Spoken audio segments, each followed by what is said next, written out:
的エース南田のストレートを打ち返して先制します。さらにこの行政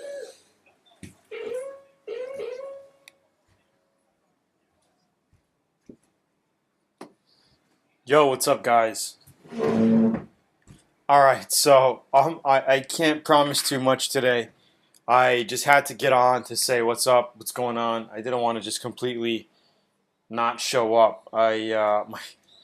My kid, my wife had to go to the dentist, so I am babysitting right now. So if she starts getting nuts, I gotta go, basically. So that's how things are gonna be going today. I didn't send out a VIP email to VIP members. I didn't send it out. We had a lot of people join us within the past couple of days through the birthday sale that I did, but today was just a bad day. Next week, hopefully, we will be able to be on track. Just sometimes the timing doesn't work out, and we got life stuff that comes in the way, and we gotta deal with that, of course. So, yeah, today, no particular topic to talk about because I just, the situation here. But we'll go ahead and do a little bit of Q&A live, just whatever you got. And then the dog is in the building, and then we'll do that. So first question, A-Rod says, are you going to have the LIBAP school in DFW sometime? You know what? I actually planned on doing that about a year and a half ago, and we had a handful of people interested, but it just didn't work out as far as them coming on a certain day and time and all of that. So I'm not saying it's out of the books forever. It is still a possibility, but with all the things going on right now, I don't know when a good time would be. But for all of you guys on my VIP emails, whenever I decide to do something cool like that, I will notify. I'll notify you guys and let you know what's going on. So that's that. All right. So Ant says, let's talk about primers and why they have dry spots. Okay. Now there are a couple of different reasons why you can have dry spots. What's the matter, Allie? It's okay. First thing is, if you're spraying over filler, your filler can suck up, like body filler, right? It sucks up the primer. So that can show, it can look like a dry spot. I don't know what kind of dry spot you're talking about. Spraying and drying, coming out dry, or spraying on wet and then a certain area drying out, which is your body worked area, right? So if you do see that, all you got to do is go over that section again with another coat or two.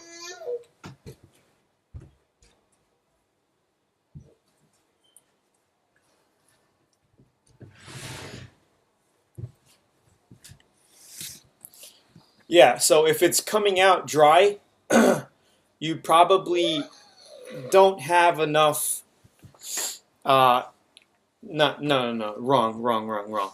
If it's spraying dry, you're probably spraying too much of a thick mixture, like it's too thick. Your mixture's too thick, or yes, it could be the heat too, but too thick does it as well. If your primer's too thick, so I would try reducing it with like a slow reducer or a medium, even a slow reducer if you're spraying at hot temperatures.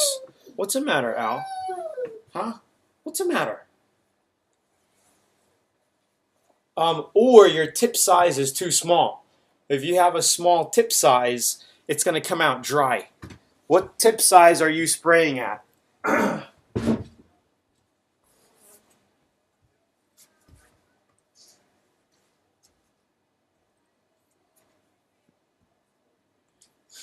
What are you using as far as the tip size?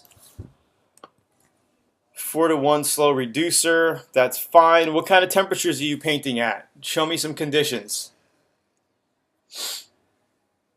Are you doing a 1.5 on the gun? That's it. Yeah, so what I like to say is if you're using a small tip like that, see anywhere from 1.345, it's a pretty small tip for spraying out a thick primer. I like to reduce it 4-to-1. I would add an extra 10 to 15% reducer in it to thin it out. This way it'll come out more wet. Because if you're spraying too thick, you got a small needle tip, it's going to clog up and it's going to come out really dry. Even if you have high pressure, you're trying to blow it out of the gun, it's going to come on dry like sand. So, and also make sure you clean, your tip is clean, your gun is clean, everything's clean. Make sure you strain your primer so you got no clumps in it, right? And extra reduce it down. That's all. If you're spraying out of a 1.5, don't be afraid to put 15% reducer in extra. Get it a little watered down. You don't want it too watery, or else when you spray, it's just going to come on clear and like run, right? You don't want that. Just a little bit at a time. Reduce it 10%. I would go test it out. If it feels like you need more, open your cup up, put a little bit more reducer in it, mix it up, and just shoot it. That's what I would do. All right, and that'll take care of it. And all you got to do to get that coverage is go over an extra 2-3 times of primer after it dries, right? And that'll give you your primer coverage. Does that sound good? That's how you usually go around that. Okay, and the other way is if your Bondo, if your body filler is sucking up, if it sucks up the primer in that area as you're priming, say you finish the panel, 10 minutes later you see a dry area, feel free to go over it again and just get it covered. This way, when you water sand it out, it looks all good. Maybe you'll have a couple of pinholes in that area. Maybe you have a couple of pinholes. Feel free to get some glaze putty. I use Acryfill. There's a whole bunch of different kinds out there. You just glaze it, let it dry, block it out, water sand at 400, give it another coat of primer, make sure it's nice and sealed. 400 that, get it all done, and then you're ready for base coat, clear coat, or whatever you're painting. Does that make sense? Does that sound good? Is it good to let it sit for a couple of days before I water sand for paint? Yeah, it's not a big deal. Yep. I mean, if it depends on your schedule. You know, if you're working during the week and you have a weekend to work on the car, you get it primed Sunday night or Saturday or Sunday, whatever, and you say next week I want to paint it, then you could let it sit for a week. Sand it a day or two before, sand it the day before you're going to paint it, get it ready. If you could bang it out all in one day, do it in one day. But it's fine to let it sit. I wouldn't let it sit for months. If you're letting it sit for 6 months or so, not too good. What's the matter, Al? You want a snack? You want a snack?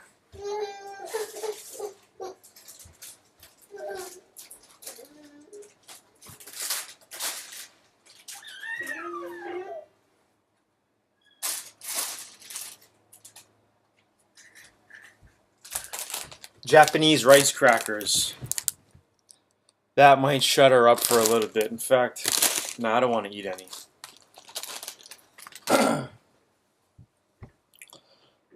Is it okay? I thought the glaze would stop the filler from soaking up. Sealer help stop the paint from soaking. I don't understand what you're saying. What's up, David Laro? Okay, so Situation Money is saying, is it okay to do a 2-stage paint job over old clear coat if the clear coat is in good shape? Absolutely, you're okay. Would you just sand the clear coat and apply base coat and then new clear? Yeah, absolutely. That's exactly situation. Are you in my VIP course or no? Because we cover a lot of these things in there. And yes, absolutely, you could do that. As long as your clear coat is matte looking, right? You got it all sanded out and prepped. You could apply base coat and clear coat right over it. If you're running into fading issues or clear coat peeling areas, then you'd want to feather all that out. You'd want to prime it, right, to fill the difference, and water sand that flat and then base coat clear coat on top of it. Oh, this is perfect.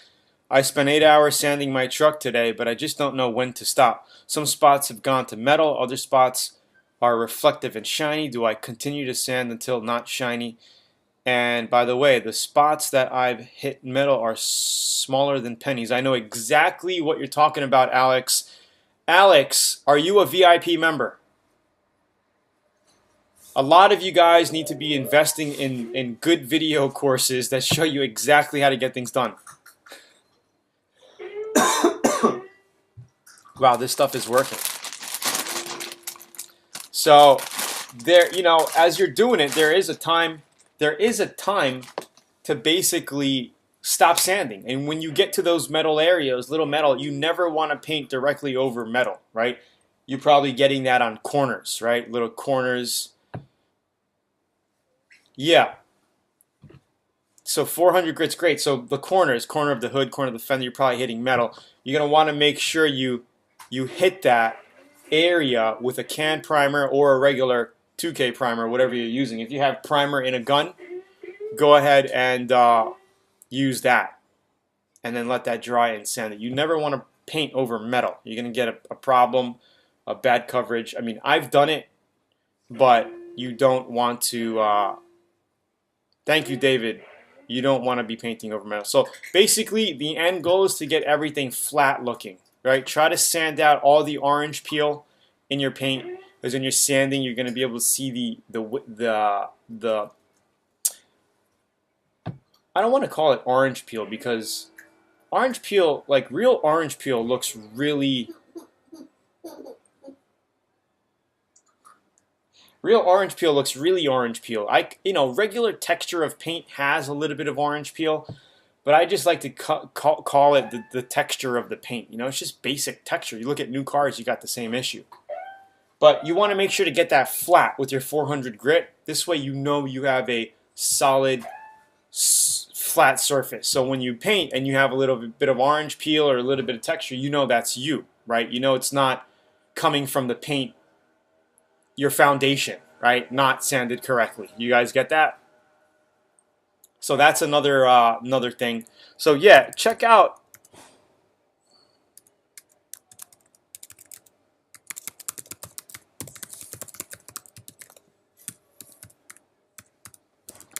Here, this is for you non-VIP guys, just so you can see what I offer in Learn Auto Body VIP. Just check that page out. Really. Spend 20 minutes on it, watch the video, read and look at all the graphics and see what I'm giving you for a little tiny investment that you invest in yourself, which helps us grow Learn Auto Body and Paint as well. It's really a no-brainer deal.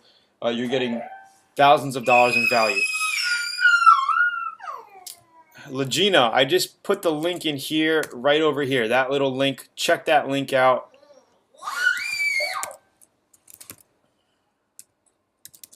And you'll be able to see everything on that page. You know, I was supposed to be missing today's live call, but I was like, I can't leave you guys hanging. Let me just do it. I got the baby in back of me babysitting. My wife and kid had to go to the dentist to get some teeth work done. So anyway, I just said, hey, let me try it. Let me get on here. And these snacks are working. Let me give her a little bit more snacks and I'll be right back. These little Japanese rice crackers. Here, Al.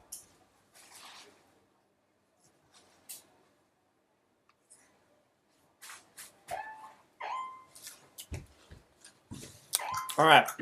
Thank you, Hank. I appreciate it. My birthday is today, guys. July 21st, 1982. I actually turned 34 yesterday in Japan. Today's the 22nd here. But for you guys in the U.S., most of you guys, it's like, you know, 9 p.m., 8 p.m., 7 p.m. Yeah, no problem.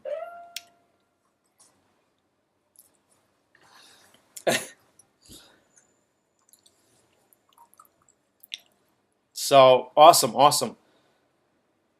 So what the guy told me at the store is I can paint over metal with single stage paint. Is that true? Not true. You can paint over metal with single stage paint or with two stage paint.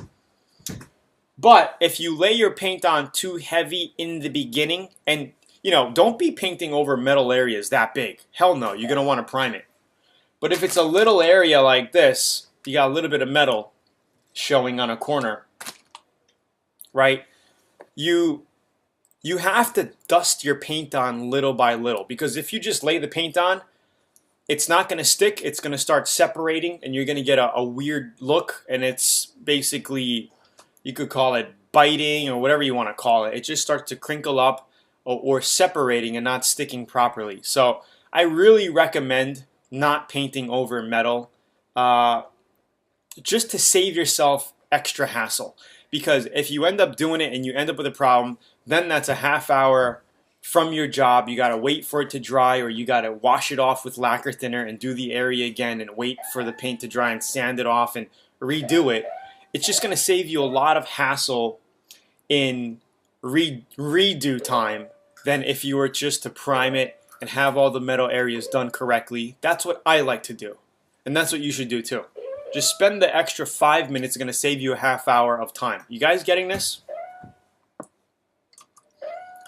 So even if it's a 1K primer, that's what I usually do. Is if I'm in the booth or I'm ready to paint, the car is tacked down, I got my mask on, I'm ready to go, I got my paint mixed, I'm ready to paint, and you're like, shit, there's a little metal spot on the corner here. Oh man, you don't want to go mixing up any 2K primer now, 2-part primer, and then spraying that. You got to clean your gun out. Hell no, you don't want to do that. So I always have a couple of cans of filler primer, 1K spray cans on the side. You could use Rust-Oleum, Evercoat, whatever brands you got laying around, and just dust those areas quick. Aerosol can it. Dust it quick, let that dry, okay, and sand it, scuff it very lightly with your 400, because you don't want to go too deep because that's a very light coat. Tack it, and you're ready for paint. What you don't want to do with that 1K primer is clean that with wax and grease remover, okay, because it'll melt it. All right, remember that one. And that one we cover in the VIP course on the Godfather project, and also the new Miata project. I show you those tips on those projects, because a 1K primer is exactly that. It's 1K, so it melts with a simple lacquer thinner, or you know what I mean. So if you're using a wax and grease remover, which you're supposed to use before paint on any prepped surface, right, to get all the grease and wax off it, so when you paint, you're not going to have any chemical reactions, right? You don't want to do that, because that wax and grease remover will actually eat and melt that 1K primer that you just sprayed on 15 minutes ago.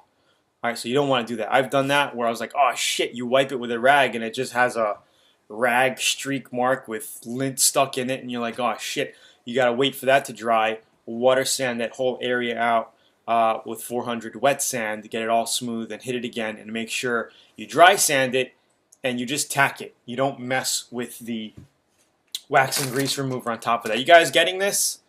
Please give me some feedback. I just want to make sure you guys understand that. You guys got that. That's a very, very important tip. You won't hear many people talk about that. Come here. Allie, look.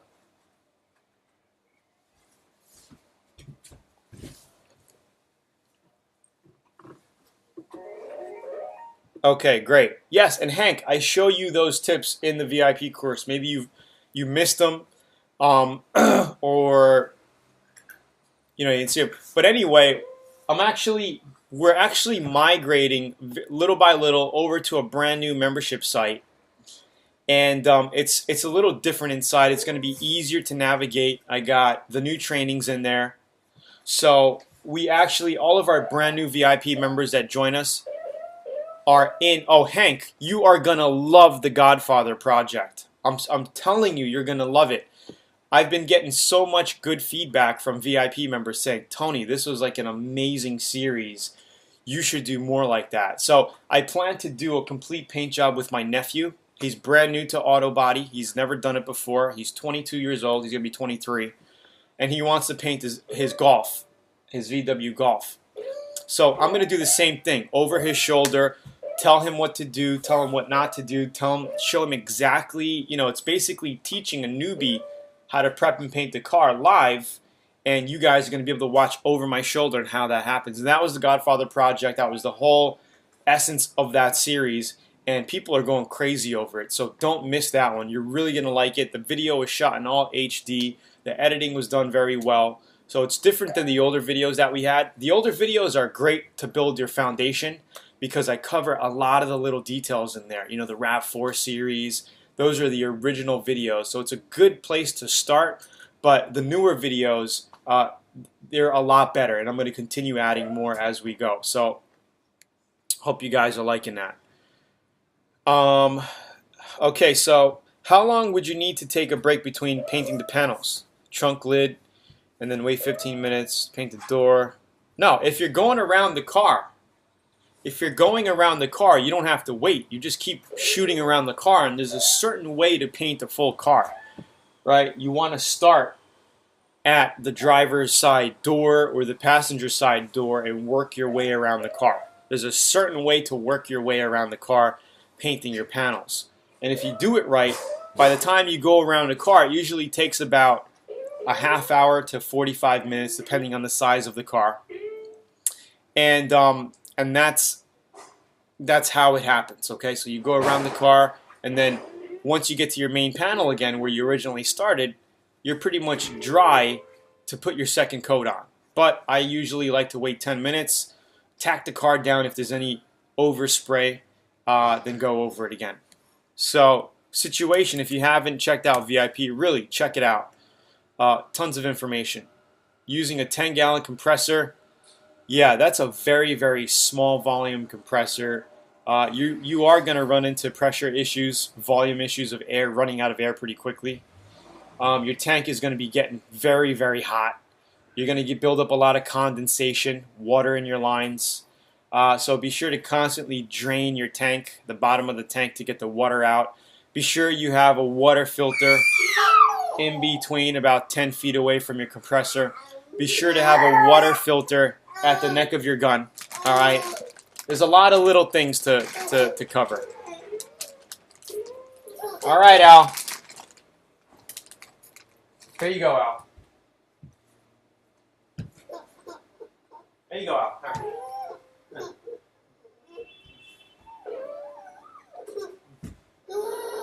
What, you thirsty? Okay, hold on. I gotta get her some water. Here, Al. Here, Al.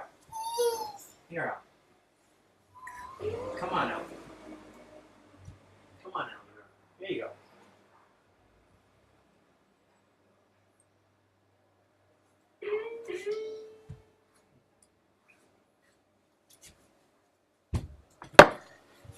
All right, little challenging when you're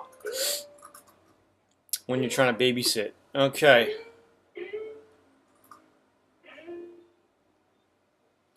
Is a water catch 100% necessary? Well, I would have a water filter on there. I mean, you know, once you start spraying and you get water going through your gun into your paint, you're gonna have an issue. You're gonna have, basically, you're gonna be painting with bubbles of water are gonna be going on your panel, and you're gonna have, it's gonna look like fisheye, and it's gonna be a problem. You're gonna have to wait till it dries, sand it out, you know, feather it all out, and do the job over. So I would definitely have a water trap on it. You know, you can get them for about 50, 60 bucks. You know, the kind that you mount on the wall, you know, the water separator. Have your compressor come out, hook up to it, out of it, and then you got your gun, and have a little $5 water filter on your gun. And that's what we show you how to do as well. So, I mean, you know, if you could get a 33-gallon tank, one of those little bigger ones, it'll help. It'll be a little bit more better for you. You know, you won't be killing the machine like a 10 gallons, really. That's for like painting a bicycle frame or something, you know, something small, maybe a helmet. But if you're doing bigger panels, you could do a panel, you know, a single panel, a hood or a fender, a trunk, no problem.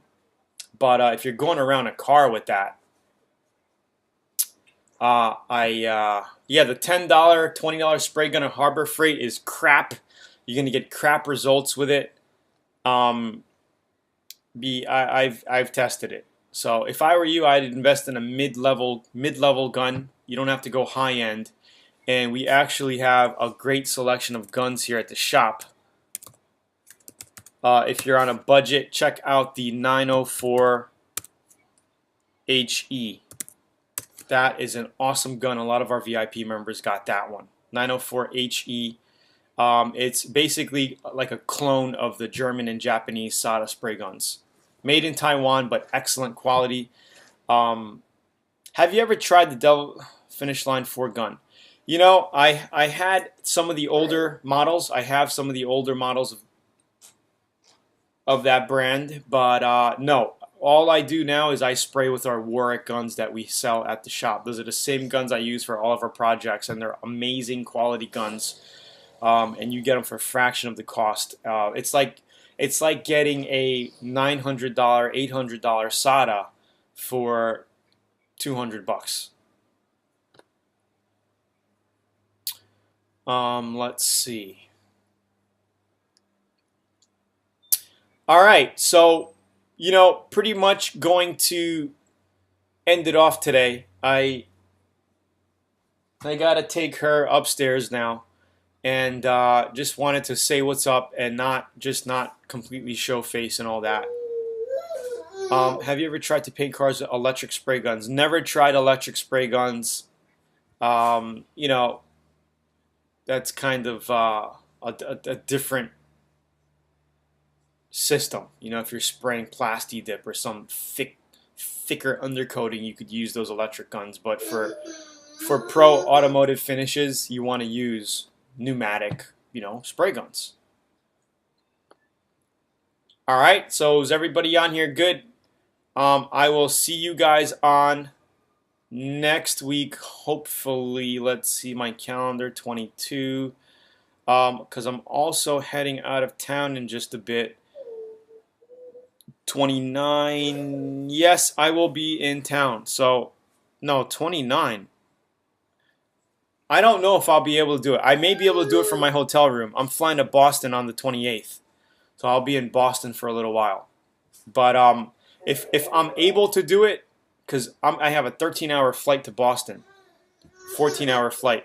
If I'm able to do it, I will do it. If not, we may miss next week because of me just traveling and I'm going to be out. So, you know, the week after that, I'll be available. Yes, the Warwick 904 spray gun. That's a great gun.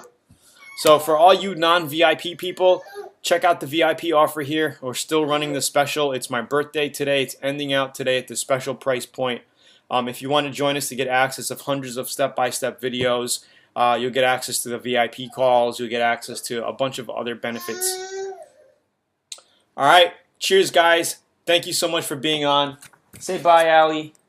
Allie, say bye. So, Allie's chilling, and I gotta head out, all right? It's nice being out with you guys today. Have a great weekend. Yes, Cambridge. Have a great weekend. Thank you so much, everyone. Today is Friday. It's going to be Friday for you in a couple of hours. And have a great weekend. I will talk to you soon, and cheers. Please like the video, share it with friends and family, and I'll see you guys on, if not next week, the week after. All right? Thanks, man. Bye.